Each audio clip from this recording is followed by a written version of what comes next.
नमस्कार दोस्तों, स्वागत है आपका हमारे चैनल वर्ल्ड आफ्टर कोविड में। तो दोस्तों, आज हम बात करेंगे तबलीगी जमात और उनसे जुड़े केसेस जो इंडिया में हुए हैं उसके बारे में। तबलीगी जमात के बारे में बहुत सारे लोगों को तो पहले पता नहीं था जब तक ये न्यूज़ नहीं आई। और जब न्यूज़ आई तो सबसे पहले ये पता चला कि इंडिया में सबसे ज़्यादा केसेस अगर किसी ने फैलाने का काम किया है तो वो है तबलीगी जमात के लोग। तो कौन है ये तबलीगी जमात? तबलीगी जमात कुछ लोगों का संगठन है जो कि प्रचार प्रसार करता है इस्लाम में, ना कि सिर्फ इंडिया में, बाकी पूरे वर्ल्ड में। और आपको बता दूं मैं कि अगर आपको याद होगा तो इनकी हिस्ट्री बहुत ख़राब है। कांधार हाईजैक जो 1999 में 1999 में अफ़गानिस्तान में हुआ था, जो फ्लाइट नंबर IC 814 उसको हाईजैक कर दिया गया था। उसको जिस आतंकी संगठन ने हाईजैक किया था उसका नाम था हरकतुल मुजाहिदीन। और उनमें से जो मेन जो लोगों का नाम निकल के आया था, उसमें नाम निकल के आया था अब्दुल लातिफ मोमिन और यूसुफ नेपाली का, जो कि तबलीगी जमात के मेंबर्स थे, तबलीगी जमाती थे।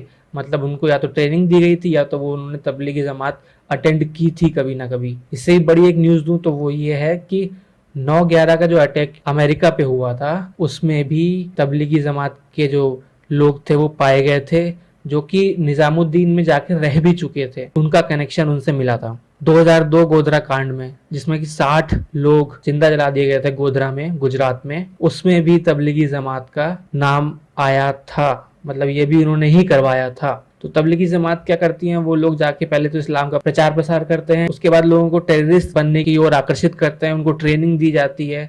इसी वजह से बहुत सारी अफ्रीकन कंट्रीज ने तबलीगी जमात को बैन कर दिया था। तो अब इतना हो हंगामा हुआ, उसके बाद लोगों ने जाना कि तबलीगी जमात है क्या, बट ये आज से नहीं हो रहा।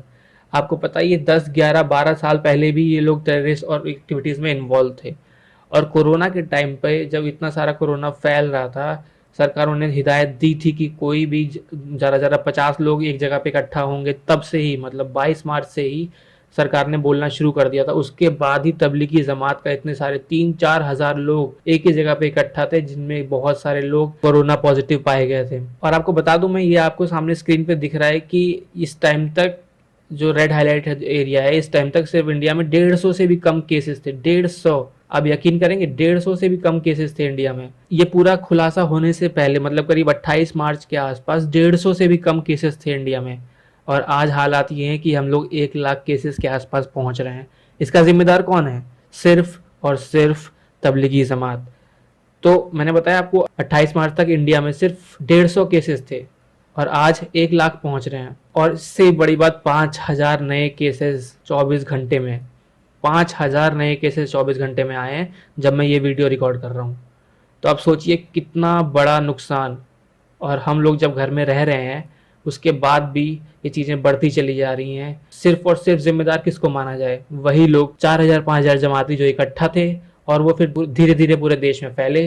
सीधा सीधा उन पे ही आरोप है ये कि उन्होंने ही कोरोना को पूरे देश में फैलाया है। इसके अलावा ये लोग यहीं पे भी नहीं रुके। कोरोना फैलाने के बाद आप लोगों ने बहुत सारी वीडियोस देखी होंगी जहां पर ये लोग डॉक्टर्स पे हमला करते हुए नजर आए, पुलिस वालों पे हमला करते हुए, और उन्होंने नर्सेस को मतलब नंगा हो गए उनके सामने और उनको बहुत बुरे बुरे तरीके से बोला, उनके सामने गंदे गंदे गाने गाए। तो इसका पूरा पूरा जिम्मेदार कौन है? सिर्फ और सिर्फ तबलीगी जमात के लोग। आप और हम लोग शायद आज घर से बाहर होते, लेकिन सिर्फ और सिर्फ तबलीगी जमात की वजह से हम लोग, आप और हम, शायद अभी भी 2 या 3 महीने घर में ही फंसे रहेंगे। तो आपकी क्या राय है इस पर? कमेंट में ज़रूर बताइएगा। मिलते हैं तब तक नई वीडियो में। धन्यवाद।